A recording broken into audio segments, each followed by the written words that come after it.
স্বাধীনতা বিরোধী শক্তি ঐক্যবদ্ধ হয়েছে। আপনারা কোন দিকে থাকবেন?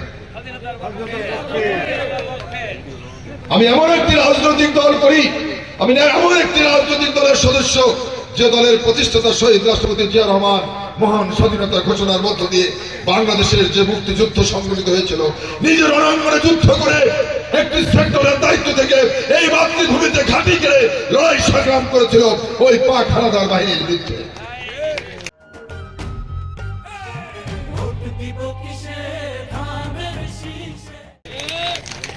যিনি একজন মুক্তিযোদ্ধা, তার প্রতিষ্ঠিত দল জাতীয়তাবাদী দলের সদস্য হিসেবে রাজনীতি করছে। আজকে যদি আমার ৭১, আমার স্বাধীনতা, আমার মুক্তিযুদ্ধ যদি না থাকে, তাহলে আমার আদর্শের জনক শহীদ রাষ্ট্রপতি জিয়াউর রহমান থাকে না। আর শহীদ রাষ্ট্রপতি জিয়াউর রহমান যদি না থাকে, বিএনপিও থাকে না। অপরদিকে মুক্তিযুদ্ধ ৭১, স্বাধীনতা যুদ্ধ যদি না থাকে, স্বাধীনতার সপক্ষের শক্তি আওয়ামী লীগের রাজনীতিও থাকে না, শেখ মুজিবুর রহমান সাহেবের রাজনীতি থাকে না। থাকে